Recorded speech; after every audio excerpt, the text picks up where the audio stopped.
Start. Okay, so today we're going to start chapter 7, alkyl halides and nucleophilic substitution. This is our first chapter where we're going to discuss a specific type of reaction, the nucleophilic substitution reaction.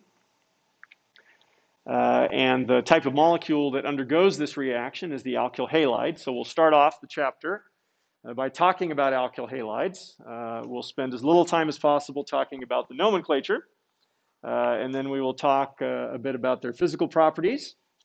We'll discuss some interesting alkyl halides, that both some that exist in nature and some that have been synthesized in labs. And then we will start talking about that characteristic reaction of alkyl halides, the nucleophilic substitution. So first, we have to learn some vocabulary related to alkyl halides. And alkyl halides can be classified based on the type of alkyl group that is attached to the halide. We learned about primary, secondary, and tertiary carbons previously in the class, and so this is where this vocabulary comes from. Our simplest alkyl halides just have a methyl group attached to the halide, and so those are methyl halides. If we have a primary alkyl group, a CH2, and then R could be any other kind of carbon chain, that's a primary alkyl halide. This would be a secondary alkyl halide with two alkyl groups attached to the carbon bearing the halogen. And then down here I've drawn for you a tertiary alkyl halide, which would have this tertiary carbon attached to the halogen. Okay. Now there are two other special categories of alkyl halides that we need to learn. They can be either primary, secondary, or tertiary. I've drawn them on the board as primary, but they wouldn't have to be. So one thing I need to mention about alkyl halides is in order for a molecule to be an alkyl halide, the carbon that is bonded to the halogen atom must be sp3 hybridized. So if we have the sp3 hybridized carbon that is attached to the halide, also attached to an alkene carbon, an sp2 alkene carbon, that is known as an allylic halide. The word allylic, it's an adjective. It refers to an sp3 carbon that is bonded to an alkene. Okay, so this is an allylic carbon. So this molecule is referred to as an allylic halide. In similar fashion, if our sp3 carbon that bears the halogen atom is attached to a benzene ring, that is known as a benzylic halide. Okay? We won't talk a whole lot about allylic and benzylic halides in this chapter, but we need to know the terms now because later on in the class we will see these compounds. They have special reactivity for reasons we will learn later on at the end of 351M and then at the beginning of 352M. We'll learn about structural features of these compounds that make them more reactive than a normal alkyl halide. So we're not going to learn that now, but we're learning the classifications now, so we'll understand and recognize allylic halides and benzylic halides when necessary. But it's very important to distinguish allylic halides and benzylic halides from closely related compounds that are not alkyl halides. I told you that alkyl halides must have the halogen atom bonded to an sp3 carbon. So if we have our halogen atom bonded directly to an alkene, that is referred to as a vinyl halide. And a vinyl halide is not an alkyl halide. In similar fashion, if we have our halogen atom bonded directly to the sp2 carbon of a benzene ring, that is referred to as an aryl halide. So why does it matter that these are not alkyl halides? It matters because they will not undergo the nucleophilic substitution reaction that we're learning in this chapter. In order for a molecule to undergo nucleophilic substitution, it has to be an alkyl halide, one of these types, one of these types. They must have that halogen atom bonded to an sp3 carbon and not to an sp2 carbon. So that's why it's important to distinguish between vinyl halides and aryl halides versus allylic halides, benzylic halides, and all other types of alkyl halides. Okay? Any questions about our types of alkyl halides and our species that are not alkyl halides? Okay. So let's talk briefly about the nomenclature of alkyl halides. It's the same essentially as alkane nomenclature. So we will follow the same rules we learned for naming alkanes and cycloalkanes. It's just that the halogen is now a new type of substituent.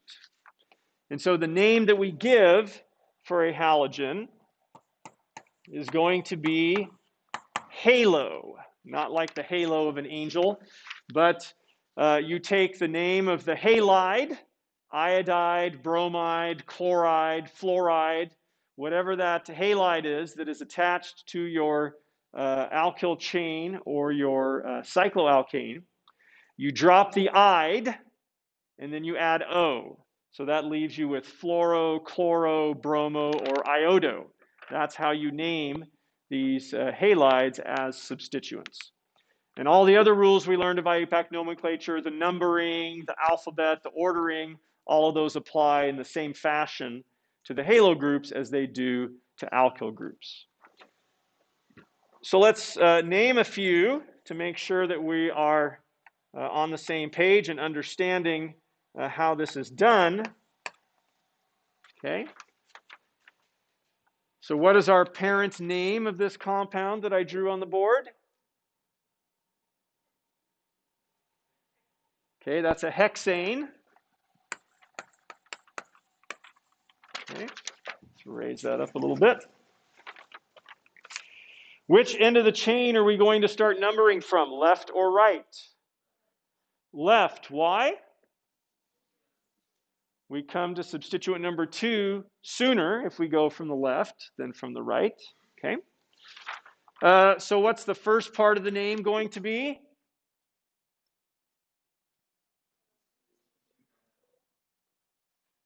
Okay, we have 2,2-dimethyl.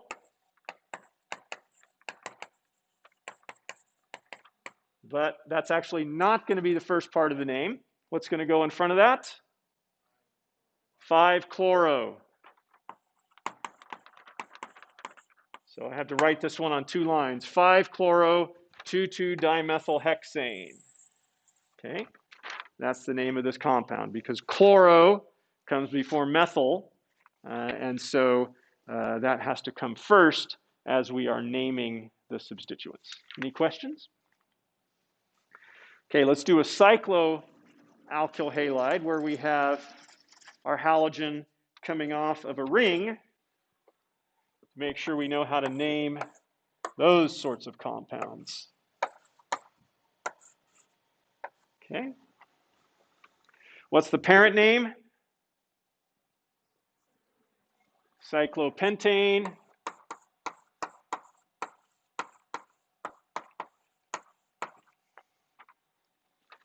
What's going to come first in the name? Okay, do we need a number in front of the ethyl? Yeah, when we have more than one substituent, we do need numbers. So we would call that 1-ethyl. Then what comes next? 2-fluoro. Okay, 1-ethyl, 2-fluoro, cyclopentane. And why did we put the 1 with the ethyl and not with the fluoro? The alphabet, yes. Ethyl comes before fluoro in the IUPAC alphabet and the regular alphabet as well. All right, so there is another nomenclature system for alkyl halides that we should learn. It's not the IUPAC nomenclature. It is a common name system. But because it predates IUPAC nomenclature and it's very simple, we will see this other nomenclature system used for very simple alkyl halides. So if we have one of our simple alkyl groups with 4 carbons or less, the ones that we learned the names of in chapter 4, if we have one of those simple alkyl groups attached to a halide, then we simply name that as the alkyl group plus the halide. So here's an example. What is our alkyl group in this case?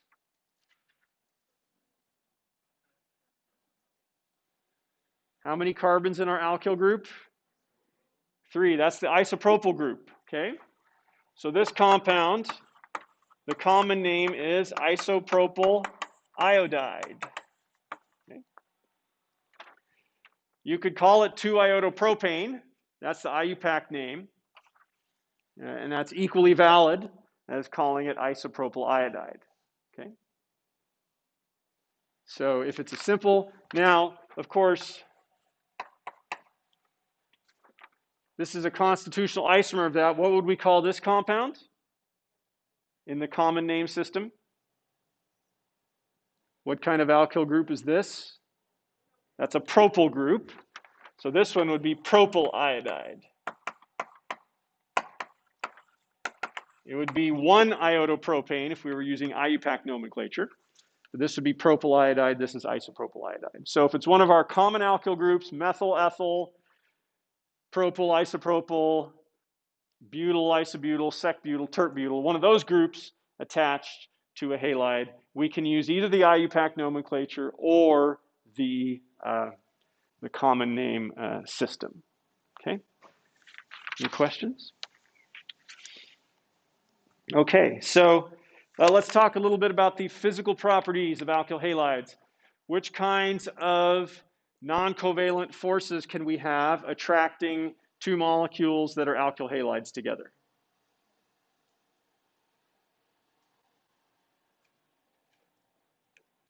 What kind of forces would we have?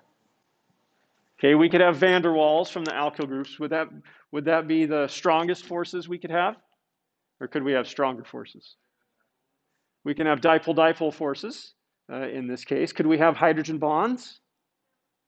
No, we don't have hydrogen bonds with alkyl halides. We have just the dipole-dipole. So if we had, let's draw chloromethane.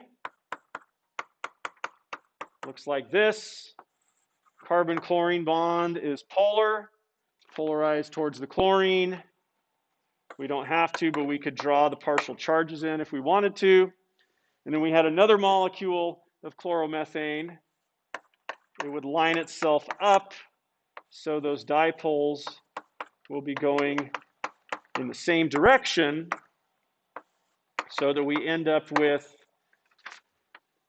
the partial positive charge on the carbon close to the partial negative charge on the chlorine, and we have that attractive force. Okay? So dipole-dipole forces, but no hydrogen bonding.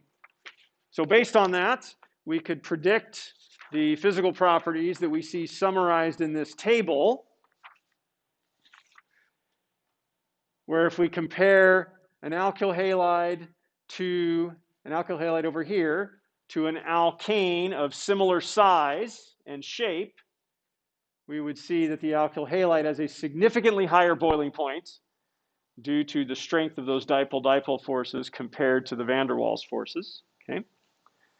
We could also predict, it's not shown here on this slide, but if we were comparing an alkyl halide to a similarly sized compound that could engage in hydrogen bonding, such as an alcohol or an amine or a carboxylic acid, then the alkyl halide would have a lower boiling point than those compounds that could engage in hydrogen bonding. So kind of intermediate in terms of its boiling point.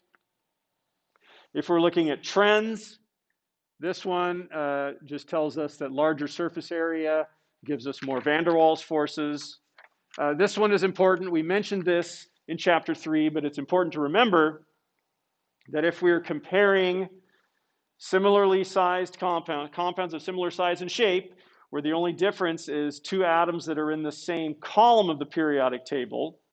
We look at the polarizability of those atoms, and the one that is more polarizable will have the higher boiling point. So in this case, bromoethane has a higher boiling point and a higher melting point than chloroethane does. Okay, and we addressed this briefly in chapter 3.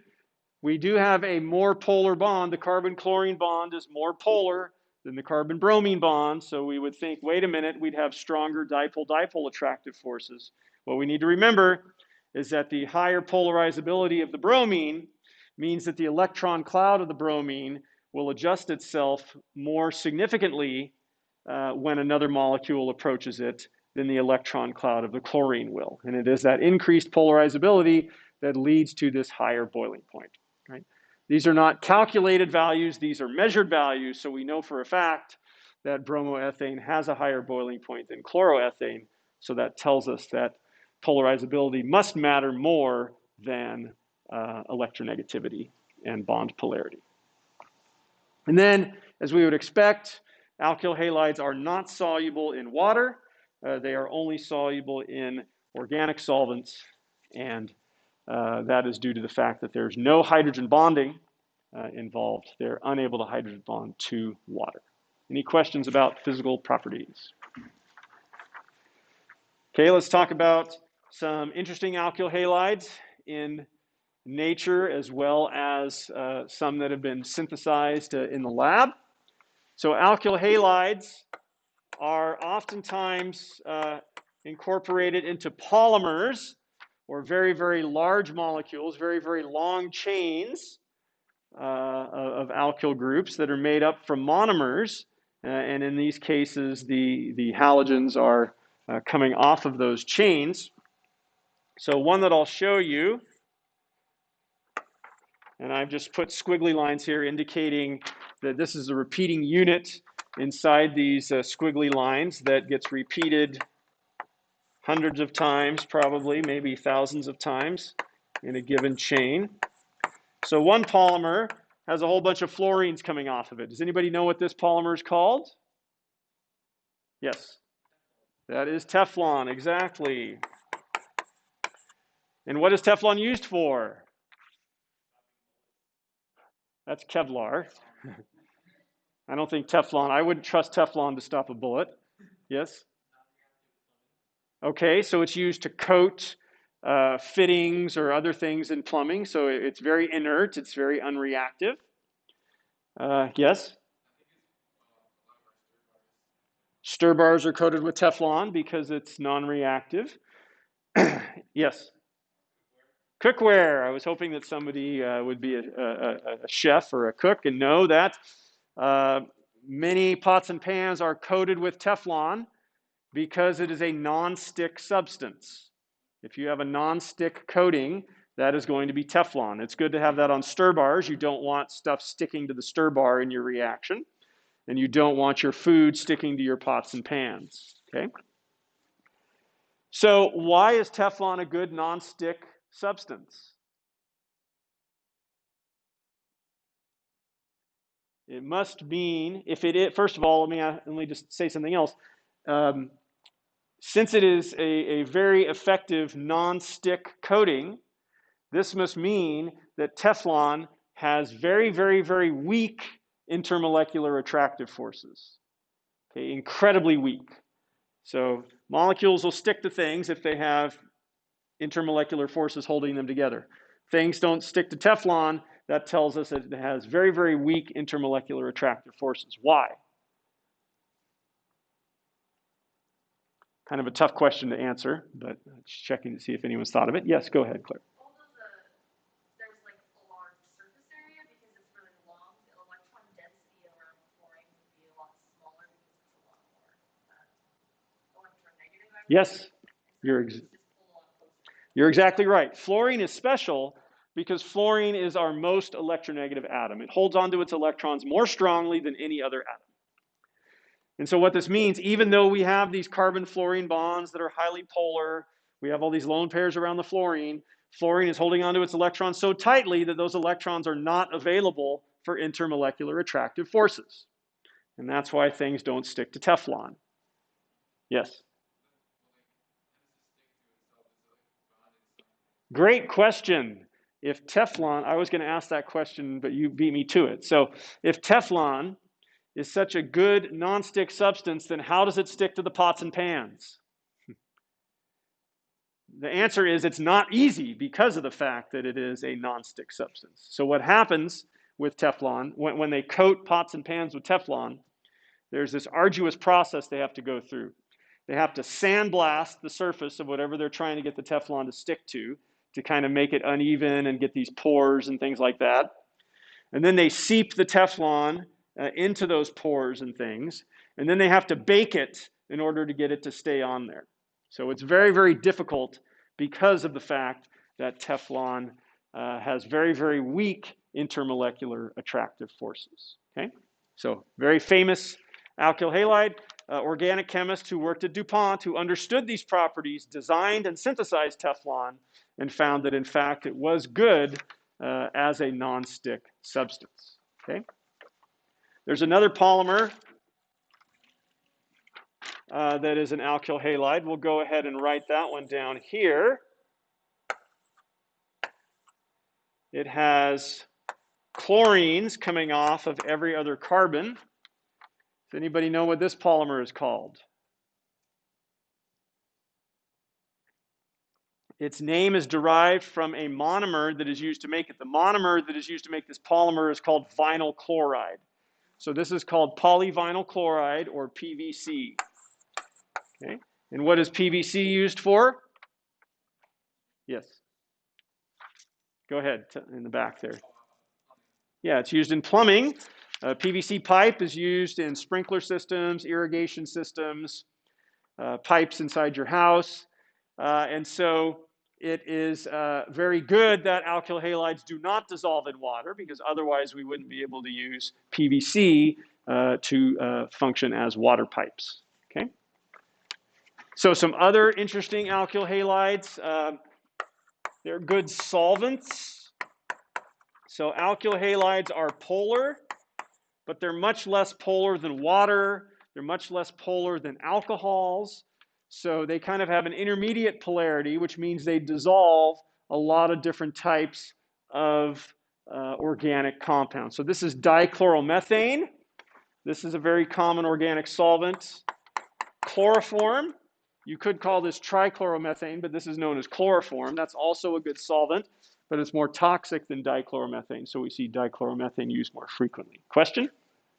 Yeah, you mentioned that they don't dissolve in water. Is that because the monomers are connected through covalent bonds instead of ionic bonds? So in order for a substance to dissolve in water, what sorts of intermolecular forces does it have to be able to have with the water? Hydrogen bonding. So can an alkyl halide hydrogen bonds to water? No, because it has to be HF. Only HF engages. So that's why I said ignore fluorine. Just ignore fluorine for purposes of hydrogen bonding, because if it's not HF, it's not going to happen. Okay? So you can test this out at home as well. Your Teflon coated substances will not dissolve in water. And so it must be true that Teflon and other fluorinated substances cannot hydrogen bond to water. So the book shows you a couple of other interesting alkyl halides. Here's dichloromethane, which we already talked about. Chloromethane is produced by kelp and algae in the ocean. In fact, there are many different alkyl halides that are produced by marine organisms that live in the ocean. Why do you think organisms that live in the ocean might produce alkyl halides? What is present in large quantities in the ocean? Salt, sodium chloride. So marine organisms are going to use that salt, and they're going to take it up and incorporate it into the molecules that they biosynthesize. And then this one here, the book says it's a widely used. This is an old statement here because this anesthetic is today mostly used just in veterinary medicine, and there are other anesthetics that are better for humans that have replaced it. So another naturally occurring alkyl halide that does not come from a marine organism, this compound here, which is called acutamine. It is produced by a terrestrial plant, which is unusual but not unprecedented. But this hanging vine that grows in Asia it produces this molecule. And it has some interesting biological properties. My interest in it is that my research group for a long time was interested in synthesizing this molecule. It had been discovered a long time ago. It took a while before they figured out what its molecular structure was. But when I started working here at BYU in the early 2000s, nobody had ever synthesized this compound in the lab. It was a major, major challenge due to the number of functional groups, the stereocenters, and the steric hindrance from having all these quaternary carbons. So my lab, as well as other labs around the world, were trying to figure out how we could invent new reactions to be able to synthesize this compound. And there were a couple students in my lab who actually were the first in the world to synthesize this compound in the lab. So that was exciting. Happened back in 2009. And relevant to this chapter because this is an unusual alkyl halide that is produced from a terrestrial plant. Okay. All right, we could go on and on, but we're only going to talk about a couple more types of interesting alkyl halides. So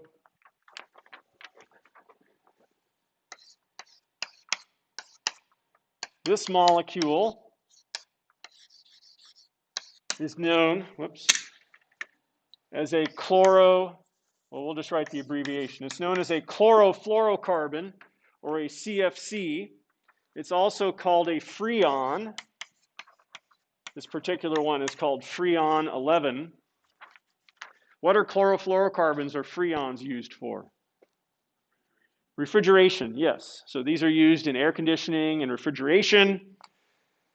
So they have relatively low boiling points, and so they're fairly easily vaporized. And as they're vaporized, they absorb a lot of heat from their surroundings, and so that's what makes them very good as refrigerants. Okay? Another thing that makes them good for this purpose is that they can be readily compressed and they go back into the liquid phase. So that's what happens in your refrigerator, although you don't have CFCs in your refrigerator now. But the refrigerant molecule is vaporized, soaks up the heat from the stuff in your refrigerator, and then there's a compressor that will then compress those molecules back into the liquid phase. What is the bad aspect of CFCs and freons? They destroy the ozone layer, and so they've been replaced. It was in the late 1980s when this property of CFCs was discovered, and the ozone layer, as we'll learn in chapter 15, protects us from skin cancer. It's very, very important to life on Earth. And so when we discovered that CFCs were destroying the ozone layer, in a rare moment of international cooperation, all the countries in the world got together and decided to phase out the use of CFCs. And they got replaced with HCFCs, hydrochlorofluorocarbons, or hydrofluorocarbons. So if you just add hydrogens onto the backbone, or in some cases, if you take the chlorines out, you get molecules that are also good refrigerants, not quite as effective as the CFCs, but close enough, and they don't destroy the ozone layer. Okay, so those are used nowadays instead of CFCs. We'll talk about the mechanism by how these things destroy the ozone layer when we get to chapter 15. All right, one more alkyl halide. This one that I'm going to show you is both an alkyl halide and an aryl halide. So it has chlorines coming off of these benzene rings. And then it has 3 chlorines on this carbon here. This molecule is called DDT. That's an abbreviation for a much longer name. Okay, what is DDT used for? It's a pesticide. It is used to kill mosquitoes primarily, and has been very effective in eradicating malaria in many parts of the world. What is the negative associated with DDT? Okay, it affects birds of prey. So is DDT water soluble? No, it's not water soluble. So if it is ingested, it is not readily excreted. So it gets accumulated as it goes up the food chain, persists in the environment, and so birds of prey will have higher concentrations of DDT than other organisms. And it was found that DDT causes hawks and eagles to lay eggs that have much thinner shells than they should.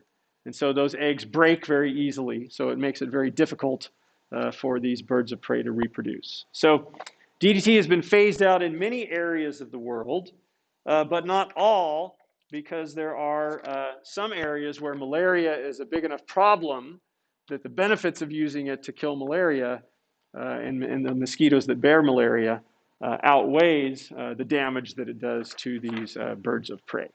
Okay? All right. Let's talk about the reactions of alkyl halides. And as we do this, let's take a look at this figure here, which shows us electrostatic potential maps of our simple methyl halides. And we see that in all cases, we have a polar bond between carbon and our halide, and that gives us an electron-deficient carbon or an electrophilic carbon, and an electron-rich or Lewis-basic halide. So remember, blue means positive on these maps here. So the areas of blue are the areas where we have a partial positive charge or a lack of electron density. And you see the red gets less prominent as we go from fluorine to iodine, but we still see this blue in all cases. So we always get this electron-deficient carbon. One other thing this slide tells us, if we were to cleave the carbon-halogen bond in a heterolytic fashion, which atom would get the 2 electrons?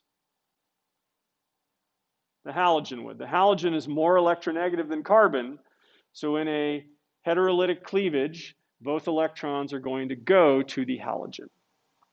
Okay?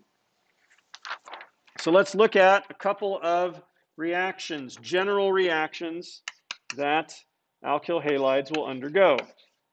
So substitution, or we could call it nucleophilic substitution. We're going to have a nucleophile. Okay. Many times it's negatively charged, not always, but frequently it is, so I'll go ahead and draw it as such. We have an alkyl halide. Our nucleophile attacks the alkyl group of our alkyl halide. The carbon-halogen bond is cleaved. We end up with our nucleophile bonded to our alkyl group, and then our halogen, or halide, I guess, halide in this case, has departed. Okay? So that's our nucleophilic substitution reaction. The carbon-halogen bond has been replaced by a bond between the carbon and the nucleophile. And in this chapter, we'll learn various types of nucleophiles that can participate in this reaction. Then our second type of reaction for alkyl halides, I'll draw over here, and that is an elimination. So we learned about both substitutions and eliminations in chapter 6. And alkyl halides will undergo both types of reactions. So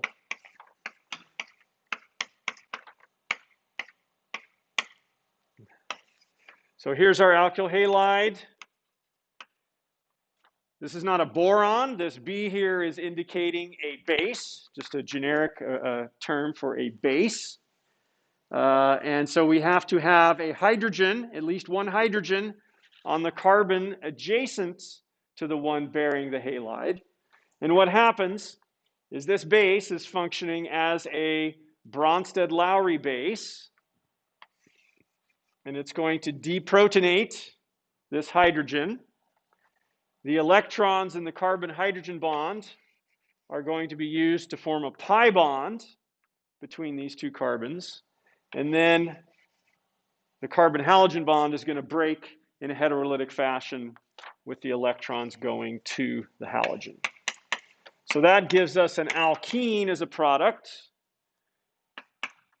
It gives us the conjugate acid, of the base that we were using. And then it gives us also a halide ion. Okay, so this is an elimination. That's the subject of chapter 8. Chapter 7 focuses on substitution reactions of alkyl halides. Chapter 8 focuses on elimination of alkyl halides. So that's something we'll go into more detail later. Okay, so B, I said, refers to a Bronsted-Lowry base in our elimination reaction. What's a synonym for nucleophile that we learned in chapter 2? There's another word for nucleophile that we learned. Lewis base, exactly. So a Lewis base is, so a nucleophile is a Lewis base, an electron pair donor. So a species would be functioning as a nucleophile if it's donating its pair of electrons to something that is not a proton. And then it's going to be functioning as a Bronsted-Lowry base if it's donating its electrons to a proton. Question? So you said the nucleophile is a Lewis base, right? Yes. And that's what you have in the substitution reaction. Yes. And then in the elimination reaction, you have a Lewis base. But it's functioning as a Bronsted-Lowry base. So Bronsted-Lowry bases are all Lewis bases. So this is you could also say it's a Lewis base, but it's more specific to say it's a Bronsted-Lowry base over here. Over here, it's not a Bronsted-Lowry base because it's not accepting a proton. Okay. So both of them are Lewis bases, but it's better to think of this one as a Bronsted-Lowry base because that's a more specific term for how this is operating. Okay. Any questions about that? Those definitions? Bronsted-Lowry bases are a subset of Lewis bases. So let's look at the components of our substitution reaction. So R is an alkyl group, and as I mentioned at the beginning, that has to be an sp3 carbon directly attached to the halide. You could have sp2 carbons elsewhere in the R group, but the carbon bonded to the halogen atom must be sp3 hybridized. Okay? And then X is referred to as the leaving group, or LG is the abbreviation we use for that. The leaving group is the group that departs in a substitution reaction, the group that is getting replaced. We'll talk in a few minutes about what makes something a good leaving group. And then, of course, Nu, that's not some sort of new or exotic element. That is just our nucleophile, which, as we discussed, is a synonym for Lewis base. Okay. So when we are, so nucleophiles, we learned in chapter 2 that for something to be a Lewis base, we had to have a pair of electrons to donate, meaning we would have to have either a lone pair or a pi bond. So all of our nucleophiles will have either lone pairs or pi bonds. In fact, all the ones we're going to encounter in chapter 7 are going to have lone pairs. We won't see nucleophiles with pi bonds until later in the class. So all of our nucleophiles will be Lewis bases. They will have lone pairs. Many of them will have negative charges. Some of them will not. And we have to make different considerations when we're drawing the products of a nucleophilic substitution based on whether or not that nucleophile has a negative charge or not. Okay? So if we have, let's just come over here. If we have bromoethane, we're reacting that with hydroxide as our nucleophile. Now, we can't just have hydroxide because you can't have anions without cations. So if you're using hydroxide, it's going to be either sodium hydroxide or potassium hydroxide or lithium hydroxide. But we typically leave off the cation because it's not participating in the reaction. Okay? So we would just write hydroxide, and we simply just do a straight up swap of the leaving group and the nucleophile. And now we have bromide. So we have a negatively charged nucleophile, a negatively charged leaving group, our alkyl halide, and our product, an alcohol in this case, are neutral. But if we're using a neutral nucleophile, one that does not have a charge, then the situation's a little bit different. Okay? So this compound, this is called trimethylamine, neutral species, but it has a lone pair on nitrogen. So that's a good nucleophile. That's going to attack our bromoethane. But now, because we have 4 groups attached to our nitrogen, we have a positive charge in our product. So when we have a neutral nucleophile, we end up with a positively charged product, and that's just going to form a salt with our leaving group, right? Bromide, our leaving group in this case, just makes a salt with that ammonium cation. So neutral nucleophile gives us a positively charged product. Okay? Unless our neutral nucleophile has hydrogen atoms attached, then it's a little bit different. So let's draw the same alkyl halide, bromoethane, and let's have that react with ammonia. Ammonia is a gas. It's soluble in water and a lot of other solvents. But when you use a gas, it's very hard to measure it out, so you always use a fairly large excess of that as a reagent. Okay? So that ammonia would engage in a nucleophilic substitution, and it would give us, actually I need to draw these out. It would give us an ammonium ion. It would form bromide ion as well. But in this case, we have hydrogens on this positively charged nitrogen. We also have excess of our ammonia.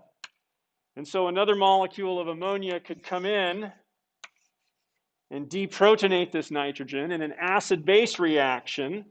And that's going to give us a neutral product. And it's going to give us the ammonium ion, which now forms a salt with the bromide. Okay? So when we have a neutral nucleophile with hydrogens attached, ammonia is your most common species that fits that description.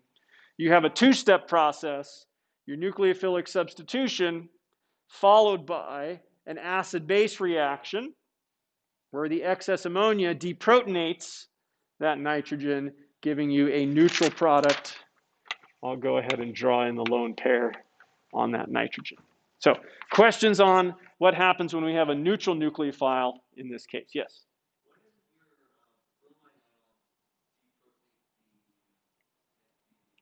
That's a great question. If you look in the pKa tables, you'll find that bromide is a much weaker base than ammonia. Okay? It's a very, very good question. You'd think this is negatively charged, it's going to be a better base than ammonia. It is not. This negative charge is very stable because bromide is very, very large. And so this lone pair is quite reactive because nitrogen is not very electronegative. It's our least electronegative atom that bears a lone pair when it's neutral. Okay? And so those factors make ammonia a stronger base than bromide. Okay? Very good question. Other questions? Okay, so let's talk now about leaving groups. What makes something a good leaving group? So leaving group ability is directly correlated to basicity, Weaker bases are better leaving groups. So we could have an alkyl halide, or sorry, not an alkyl halide. Let's have an alcohol. And we're going to try to react our alcohol with a nucleophile.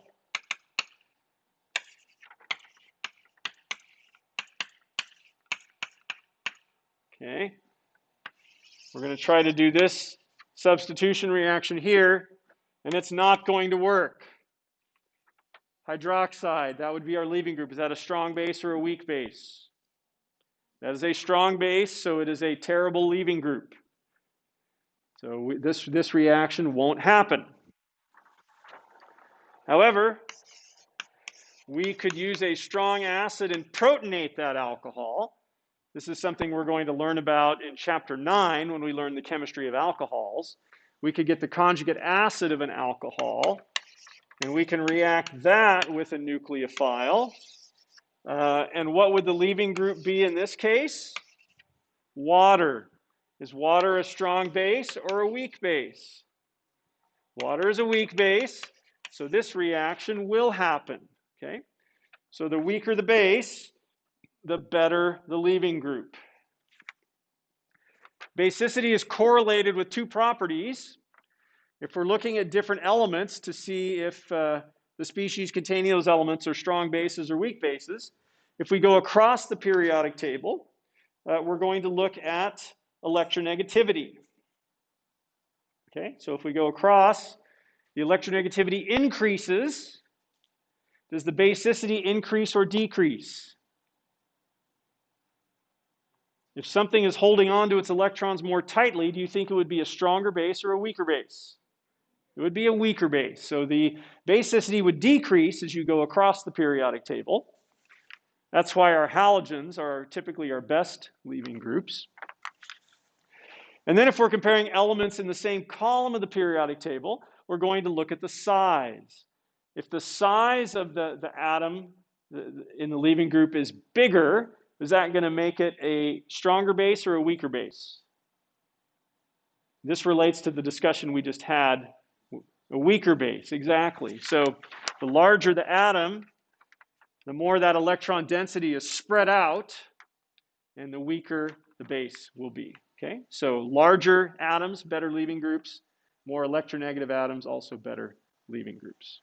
Okay, so we can look at a table here of what makes something a good leaving group. And here we see the halides, chlorine, bromine, iodine. We don't see fluorine. We'll talk about fluorine in a minute. We can look at the pKa's of their conjugate acids. And I already told you that the conjugate acid of an alcohol, that's good. Water is a good leaving group. All of these good leaving groups have conjugate acids with pKa's less than 0. So if the conjugate acid has a pKa less than 0, then that is a strong acid. Right? So the conjugate bases of strong acids are good leaving groups. That's one way we can tell something is a good leaving group. It's a weak base.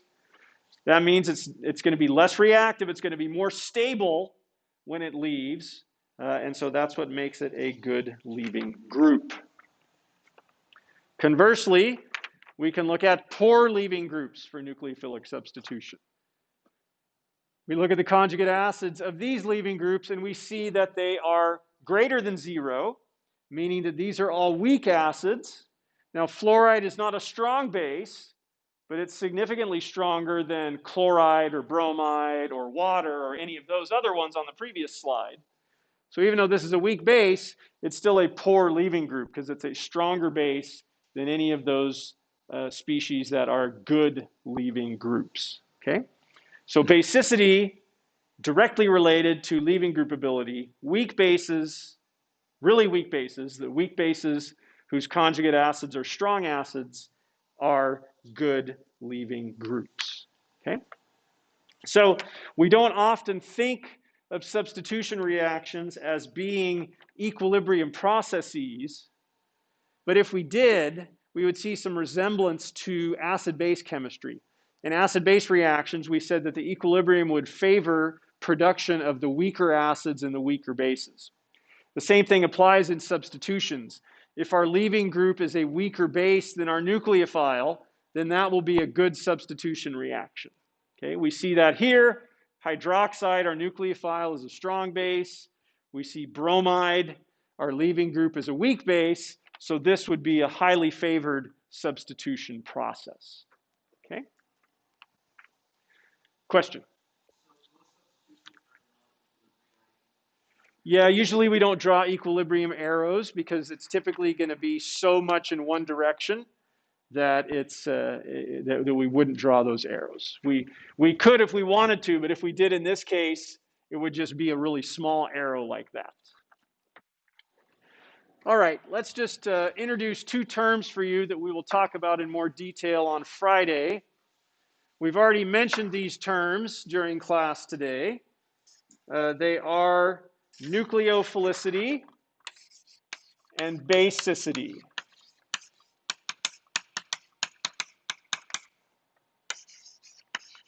So nucleophilicity refers to whether something is a good nucleophile or a poor nucleophile. Basicity refers to whether something is a good base or a poor base. These are very similar because a nucleophile is a Lewis base. When we talk about bases by themselves, we're usually referring to Bronsted-Lowry bases, but that's a subset of Lewis bases. But when we're talking about these properties, they can be different. And that is because nucleophilicity is a kinetic property, meaning that if we say something is a strong nucleophile, that means it engages in a rapid substitution reaction. If it's a poor nucleophile, that substitution reaction will be very, very slow. But when we're talking about basicity, we're talking about thermodynamics. If something is a strong base, thermodynamics. If something is a strong base, what we're saying is that the Ka of an acid-base reaction involving that would be very high, would be greater than 1. Okay? That doesn't say anything about how fast or how slow that reaction would be. It just says it would be thermodynamically favorable. So when you hear basicity, think thermodynamics. When you hear nucleophilicity, think kinetics. Sometimes they're correlated. Sometimes a species that is a strong nucleophile will also be a strong base. Other times they're not, and that's what we're going to talk about on Friday. So we'll see you then.